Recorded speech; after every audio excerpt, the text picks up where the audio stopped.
A teoria de Gaia é a visão que ele coloca até que a Terra é um planeta vivo, né?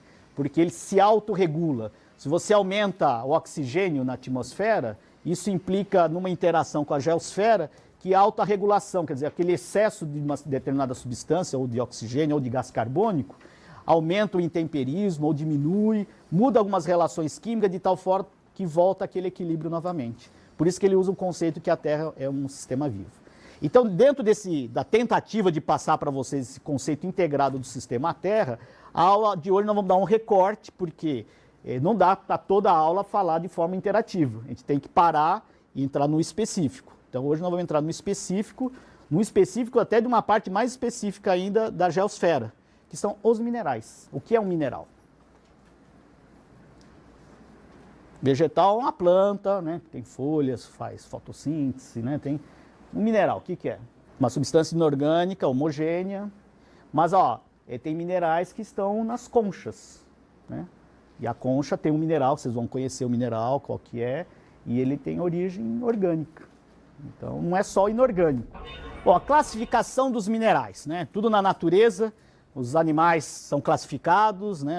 As plantas também, os minerais também são classificados. Se vocês fossem fazer hoje uma classificação dos minerais, que critério que vocês iam utilizar?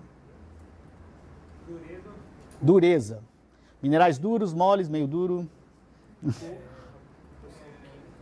Composição química. Qual outra forma? As formas, mas as formas aí tem a ver com arranjo cristalino. Fator financeiro também. Oi? Ocorrências aí é complicado. Aí você diz, os minerais lá do Piauí, os minerais do Maranhão, né, a presença ou não de clivagem, mas aí, então, a clivagem já é uma característica, que é a resposta do arranjo cristalino. Então, os recursos melhores para a gente identificar. O principal mesmo conceito hoje para classificar os minerais é em função da composição química. Então, aqui, alguns exemplos, né, que nós discutimos aqui, ó. Então, você pode trabalhar para a classificação com o sistema de cristalização, são minerais cúbicos, minerais monoclínicos, ou a partir dos usos, você tem aqueles minerais que são as gemas. O que são as gemas? Os minerais conhecidos como gemas. Já ouviram? Então, a gema é utilizada de que forma? Ornamental. A opala é uma gema, porque ela é utilizada para joias. O diamante é uma gema e tem arranjo cristalino. Não é o critério. A gema é qualquer mineral ou mineraloide que você usa para fins de ornamentação. Esse é o critério. Os minérios são qualquer minerais que têm uso econômico. Agora, a composição química, aí sim, nós temos os elementos nativos, que é o ouro, enxofre, o mercúrio, os óxidos, os sulfetos e o maior grupo dos minerais, que são os silicatos. A maior parte dos minerais são constituídos por sílica. Então, a classificação dos minerais em função da composição química do ânion, não do cátio, né? Então, tem os elementos nativos, que é o ouro, o diamante, porque sulfetos, nós vamos ver até na nossa aula, é o sulfeto de ferro, a galena, que é o sulfeto de chumbo. O Vale do Ribeira tinha uma época que era muito conhecido por mineração de chumbo. Eles extraíam muita galena, era fácil a gente encontrar.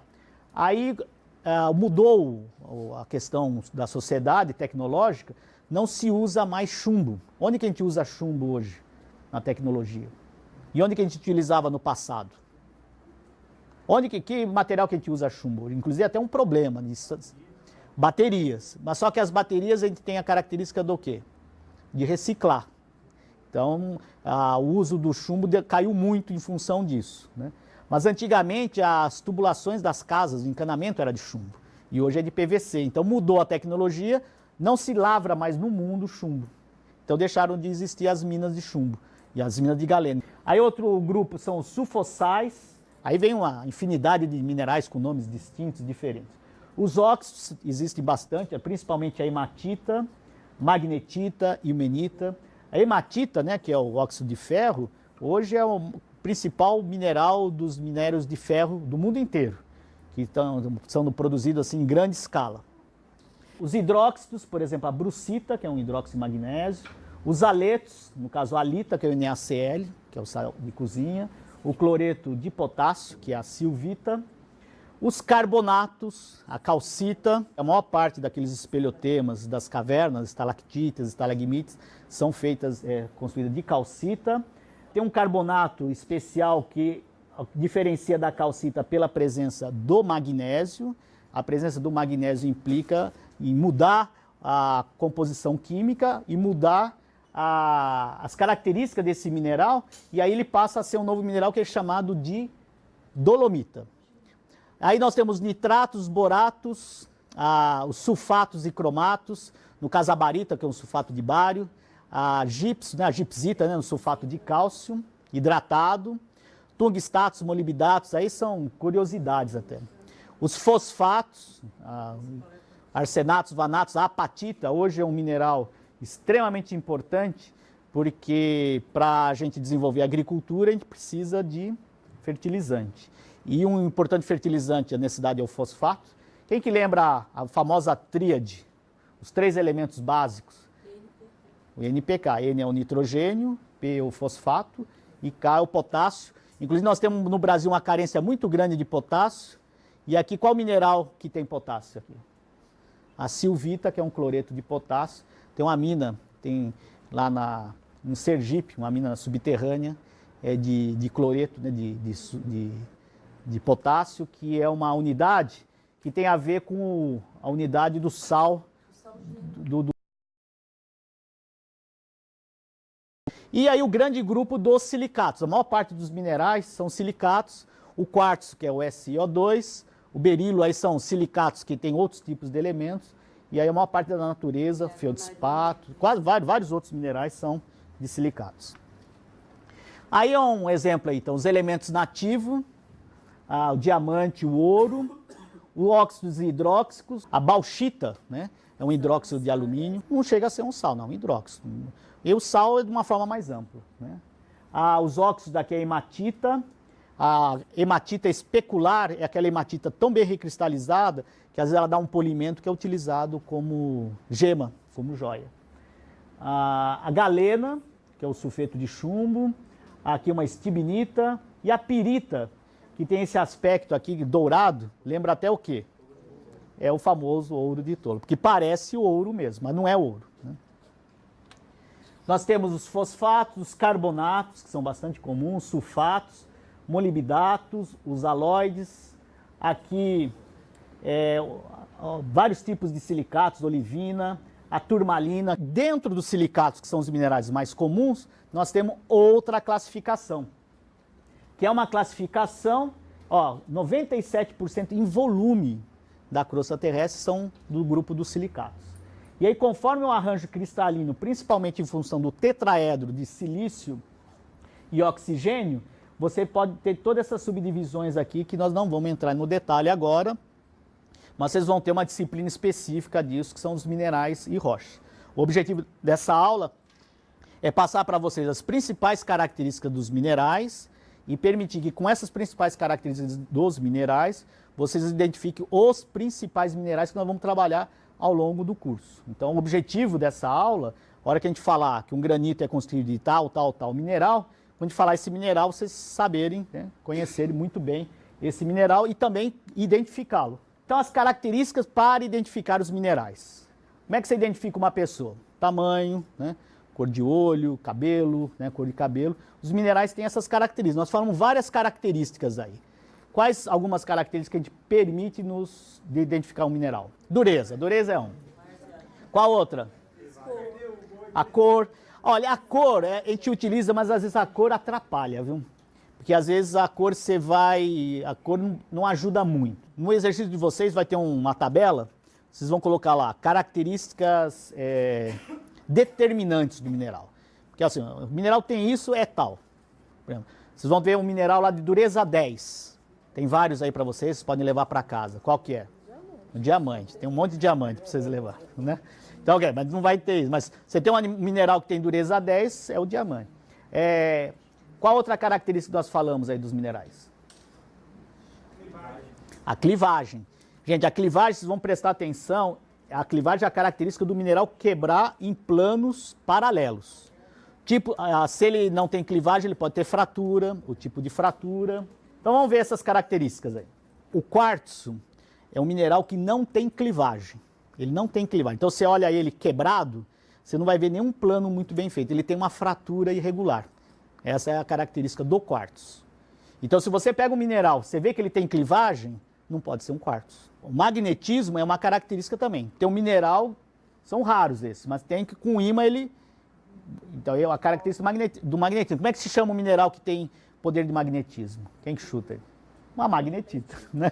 Então você pode passar o ímã em todos, um que grudou, né? O ímã do grudou, né? Desculpa. Atraiu, é uma magnetita. Então o hábito, o termo, para vocês entendem o hábito como forma? Porque hábito é uma palavra, geralmente o hábito é o costume, né, que a pessoa tem. Mas em mineralogia a gente usa o hábito como a forma. Seu hábito é cúbico, seu hábito é laminar, prismático, né? A forma. Então o hábito é a forma do mineral. Se ele tem clivagem ou não, se tem uma ou várias clivagens, tem minerais que têm duas clivagens perpendiculares, e a hora que você martela ele vai quebrar em vários prismas. A dureza é uma forma importante, a densidade, né, um mineral muito denso, geralmente são os metálicos, a cor, né, pode ajudar, o traço, o que é o traço? Vocês vão ter uma placa de porcelana e vocês vão riscar o mineral na placa de porcelana. Se ele riscar a placa, o que significa? Que o mineral é mais duro que a placa, então ele não deixou o traço. Ele vai deixar um traço se ele for mais mole do que a placa de porcelana. Reação ao ácido clorídrico, qual é uma recomendação? Porque geralmente a mãe fala que não pode cortar na pia. E por quê? Já ouviram essa história? Que não pode cortar não pode cortar o quê? Não pode cortar limão na pia. Por quê? Não é que mancha, porque o limão é um pouco ácido, o sumo dele. Então tem pias que tem um mineral que com a acidez ele se dissolve. Esse mineral que dissolve, é o mineral que vocês vão identificar com a ação do ácido clorídrico diluído, é a calcita.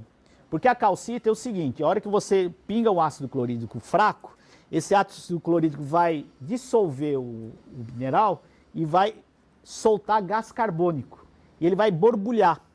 Então, agora cuidado até com esse termo, tem gente que fala que ferveu, né? Não é ferver, né? Qual é o processo de soltar gás? Como é que a gente fala? Que é igual o sorrisal, efervescência. Então ele tem a efervescência, né? Então se você tem uma pia que é de mármore, né? O mármore é todo constituído por mineral da calcita. Se você cortar o limão, aí vai dissolver.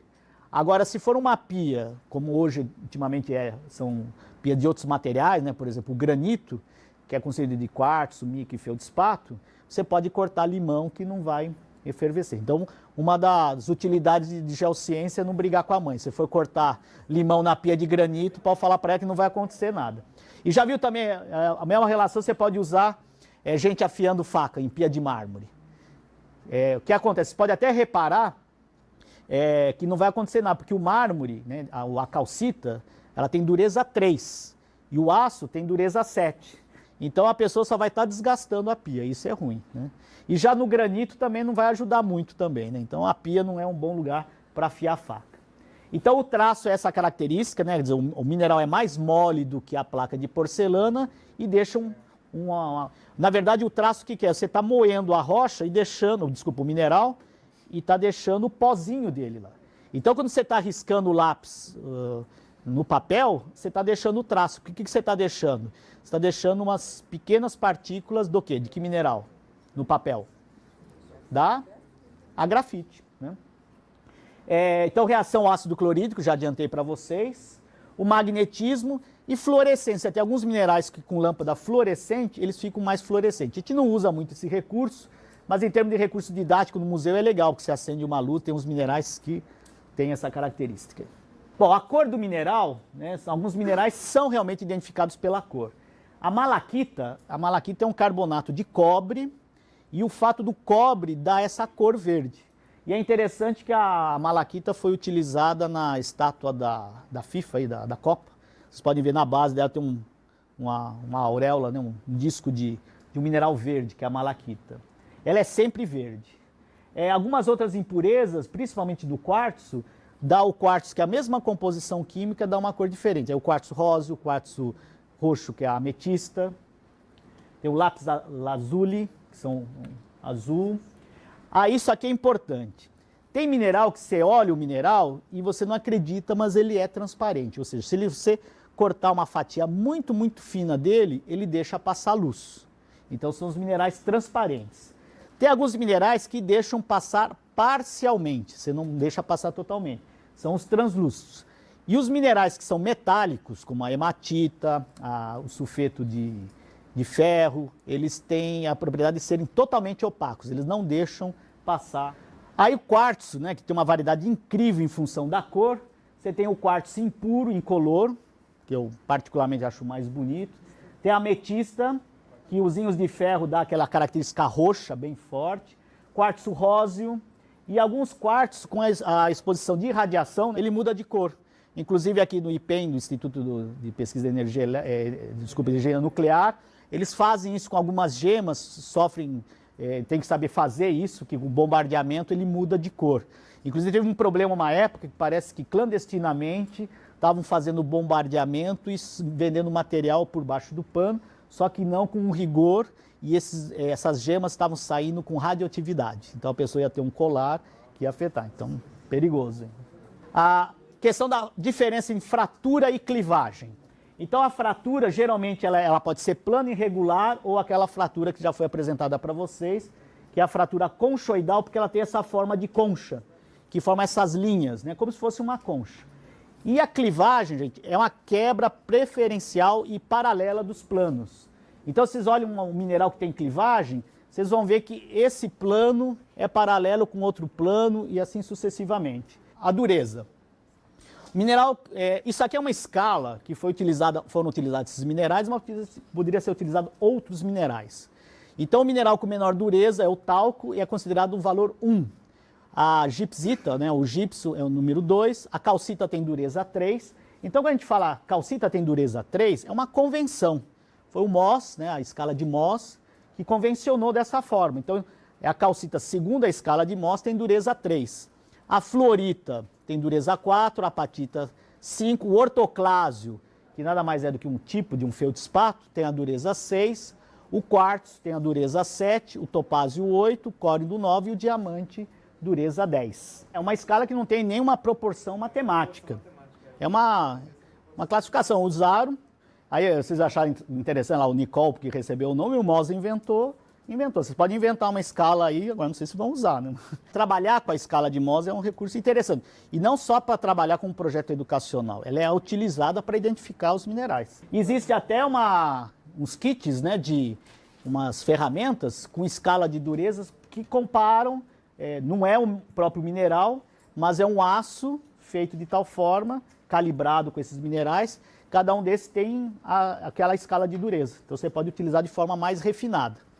E também a gente utiliza alguns materiais, por exemplo, a unha tem a dureza mais ou menos 2. Então a unha vai riscar o talco e a fluorita, né? Não, desculpa, o gipso. Nós temos aqui gipso, vocês vão ver. O alfinete tem uma dureza mais ou menos 3,5, que é um aço não muito resistente. O aço do canivete, uma dureza mais ou menos 5. O vidro, 5,5. E a porcelana, a dureza 6. Então, a comparação com a escala de Mohs, nós vamos ver, a unha vai riscar o talco e o gipso. O canivete vai riscar muito bem a calcita e a fluorita, mas já não risca o quartzo, nem o topázio, nem o córido e o diamante. O hábito, né, que é a forma do mineral, né, você vai ter hábitos equidimensionais. O que é equidimensional? A dimensão é igual para todos os lados. Hábito prismático, acicular, é quando aparece agulhas, né, um hábito próximo aqui do fibroso, o tabular e um hábito placoide. Compacto, quando você tem um material totalmente maciço, ele não tem um arranjo, uma forma muito bem visível. Um hábito terroso, que parece terra. Típico hábito terroso é a bauxita, que a bauxita é um produto de alteração dos minerais. Esse termo aqui é bonito, né? Vocês já vão aprendendo, tem umas palavras bonitas em geociência. Quando tem essas formas globulosas, a gente dá o nome de hábito botrioidal. E o hábito fibroso. Tem uns minerais que são fibrosos, Inclusive a polêmica toda, vocês já acompanharam aí, a questão do amianto. Qual a questão do amianto? Tem até um livro interessante na biblioteca, que é o mineral maldito e mágico. Porque ele é um mineral fibroso, você pode fazer fibras, com essas fibras você pode fazer tecidos, e é um mineral altamente resistente ao fogo, aquecimento e isolante térmico. E muito resistente em termos de tensão. Então, com esse mineral, você pode fazer tecidos de roupa de proteção ao fogo, e antigamente eles utilizavam muito para calefação. Então, eles moíam o mineral com a cola e iam jateando. Só que, ao mesmo tempo que ele tinha esse hábito, essas características, essas fibras microscópicas que repetem o arranjo cristalino interno, a pessoa, quando respira, vai para o pulmão, aquilo lá é uma fibra microscópica, ela fica irritando a mucosa do pulmão, e isso aí é uma possibilidade de gerar um câncer. Então, ele é cancerígeno. Por isso que em muitos países ele está sendo abolido, tem uma maior discussão aqui no Brasil, e aí querem substituir o amianto por outras fibras. E aí a gente tem que tomar um cuidado, porque também essas outras fibras podem ser tão prejudiciais quanto o amianto. Cor do traço. Então, o traço é aquela característica mineral que é mais mole do que a porcelana. Na hora que você passa na porcelana, ele vai deixar o pó. E é geralmente utilizado para os minerais metálicos. A galena vai ter uma cor de traço, a hematita vai ter outra cor. O brilho, né, ser um mineral, ele tem um brilho metálico, o próprio nome já diz, já identifica que é um mineral metálico. Não metálico é um brilho vítreo, sedoso, aquela coisa aparentemente meio gordurosa, resinoso, e quando não tem brilho, é um mineral que está com uma superfície fosca. A densidade relativa tem até um recurso que você pode calcular, determinar, né? Você não calcula, você identifica a densidade de um mineral, e você sabendo a densidade do mineral, você consegue identificar também, né? A grafita tem baixa densidade, a densidade do quartzo entre 2 e 3, e geralmente os metálicos têm uma densidade maior, né? E o ouro nativo, uma densidade muito maior ainda. Aqui uma ideia, uma distribuição dos minerais na crosta. E a gente está vendo, então, grande parte são dos silicatos, daí os outros carbonatos, os óxidos, sulfetos e halóides representam apenas 3%. Agora, isso aqui vai ser interessante, vai ser uma discussão depois quando for trabalhar com a visão sistêmica do planeta Terra, que praticamente quase 60% da constituição da crosta, né, da crosta continental, vamos ver que é diferente, então não é aquela crosta que está no fundo dos oceanos, é a crosta que estão nos continentes. Praticamente 60% é de feldspato, 13% são de piroxênios e anfibólios, são os minerais que são mais para a frente, e só 10% de quartzo, 10% de micas, 3% de olivina e 2% de outros minerais, né, que nós não vamos entrar em detalhes. Mas o que é interessante, que o mineral que nós vamos trabalhar muito na aula de hoje, que é o quartzo e o feldspato, vocês estão vendo que 11% na crosta é de quartzo e 60% é de feldspato. E aí nós vamos colocar uma questão para vocês, que na areia de praia, as areias no geral, se vocês tiverem curiosidade ou já tiveram, a maior parte dos minerais nas areias é de quartzo. Então, como é que a gente explica? Isso fica uma pergunta aí para frente. Se 60% da crosta é de feldspato, que é um mineral muito abundante, porque nas areias a gente encontra mais quartzo do que feldspato. Gente, esses minerais aqui, que tamanho que vocês acham que tem esses minerais? Isso é uma selenita. Qual o tamanho? Mostra na mão. Pequenininho. Que tamanho que vocês acham que tem esse mineral? Que tamanho? Muito. Por isso que a questão de escala é importante. Ah, então você já viu, pera lá. Mas ele falou muito pequenininho. Há uma montagem aí? Por isso que a gente, quando vai tirar a fotografia, põe um canivete, põe uma escala. Gente, ó, quando isso aí começou a ser divulgado na internet, muita gente achou que era montagem. Isso aí é incrível, são cristais de gipso, selenita, numa mina no México. Eles estavam lavrando a mina, e geralmente para lavrar a mina, por causa do nível freático, tem que bombear a água. E tirando a água, abrir esses salões gigantes, a temperatura aí é altíssima, quase mais de 50 graus Celsius, e é um lugar assim belíssimo. O único problema, eles até pensaram de abrir para o turismo isso daí, mas é insuportável o calor e as pessoas não aguentam ficar aí. E como é uma mina, manter o nível freático baixo, que é bombeamento, é muito caro, a hora que acabar a atividade na mina, eles vão parar de bombear, isso aí tudo vai encher de água novamente. Bom, na aula prática, vocês vão utilizar essa tabela para preencher as principais características dos minerais. Cada mineral vocês vão seguir uma linha dessa e colocar cada característica desse mineral para depois chegar à sua identificação. Para identificação, vocês vão usar esses guias, que vão ter um para cada grupo, e aqui estão as principais características dos minerais. Por exemplo, vocês vão pegar um mineral como esse aqui. Esse mineral aqui, uma característica muito marcante dele é o fato dele soltar em placas. Ao soltar essas placas, isso aqui é uma característica do mineral que nada mais é do que a clivagem, que é aquela propriedade do mineral quebrar em planos paralelos.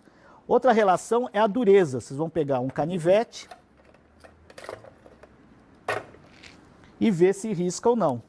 O canivete tem uma dureza 6 e vocês vão ver, não vão estragar muito o mineral, que é um mineral bonito, só um pequeno, ver que ele risca. Então isso significa que esse mineral tem uma dureza menor do que o canivete. E com essas características, clivagem e a dureza, e o fato dele ser um mineral transparente, vocês vão olhar aqui no livro e vão identificar o mineral. No caso, esse mineral, né, no final da aula, vocês vão ver qual é o tipo de mineral. Então, esse mineral, com as características dele, vocês vão conseguir identificar que ele é uma muscovita, que é um tipo de mica. Isso aqui é utilizado como um isolante térmico. E hoje, com o número de ferro elétrico é muito maior, não existe tanto mica desse tipo para fazer tanto isolante. É feito com outro material artificial. Outra característica também aqui importante, que é esse mineral, né? Ele tem 2 planos de clivagem muito bem definidos.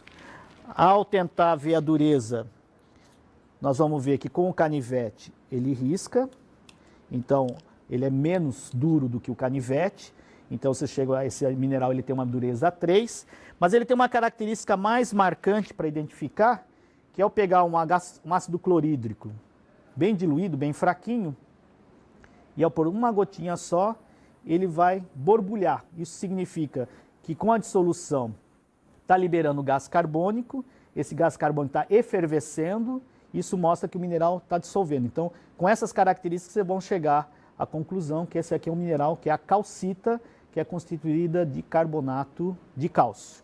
Muito cuidado com o ácido, vocês vão ter um papelzinho aqui, vamos limpar esse ácido. Outro mineral aqui, muito comum também, mineral bonito, né, pela cor, preto, vocês vão ver que essas faces, na verdade, elas não são faces de, planos de clivagem, porque se você quebrar esse mineral, ele não vai quebrar em planos paralelos, como a gente viu na calcita e na muscovita. E esse hábito do mineral, essa cor e essas faces, permite identificar ele através de todas as características, e usando novamente o guia, você chega à conclusão que esse mineral é um mineral que é conhecido como turmalina.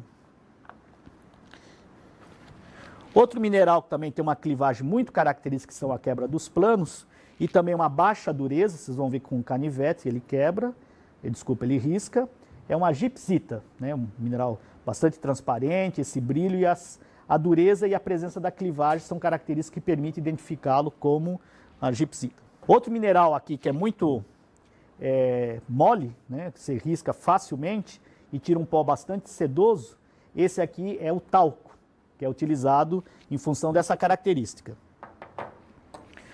Outro mineral aqui com mais densos, vão sentir isso pela densidade, ele é brilho, né? Ele tem esse brilho metálico, essa cor que lembra o ouro. Inclusive isso aqui é conhecido como ouro dos tolos, porque isso aqui é uma pirita, que é um sulfeto de ferro. Outro mineral que vocês vão ver, ele tem uma característica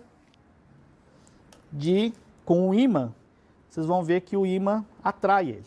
Então ele tem uma propriedade que é o magnetismo. Então são raros minerais que têm essa propriedade, isso facilita muito na identificação. Então esse mineral que é atraído pelo ímã, ou seja, que tem o magnetismo, é uma magnetita, que é um óxido de ferro. Outro mineral bastante comum na natureza, esse aqui não é tão bonito, esse aqui também tem um outro, mas também não é tão bonito, mas dá para perceber umas faces, e a gente percebe que ao passar o canivete não consegue riscar. Então ele tem uma dureza maior do que o canivete, ele tem uma dureza 7 e não tem nenhum plano de clivagem. E esse aspecto vítreo dele nos permite identificar que esse é um mineral que é muito comum na natureza, que é o quartzo. Esse aqui é um guia para a determinação dos minerais, né, de um autor que foi um professor aqui dessa escola, que é o Vitor Lines, e um outro colega dele. Ele é uma chave de determinação de minerais que conforme as suas características de dureza, presença ou não de clivagem e outras técnicas, é uma tabela que você vai fechando conforme as características até chegar a determinados grupos de minerais e conseguir essa identificação. E além da identificação, você tem várias características do mesmo. Bom, e aí com isso você tem as principais características dos minerais que permitem a sua identificação, que é a presença ou não da clivagem, que são a quebra de planos paralelos, a dureza, que é um recurso bastante importante, se ele efervesce ou não o HCl, que principalmente você permite identificar a calcita, a presença ou não de magnetismo, que aí permite identificar como magnetita. Então, através dessas características, vocês podem chegar, e esses são os principais minerais que a gente encontra na natureza, e ao longo do curso nós vamos falar vários tipos de rocha com esses tipos de minerais. Então, essa aula de hoje é justamente para vocês terem contato com esses minerais que são os mais abundantes e o que nós vamos estar trabalhando ao longo do curso.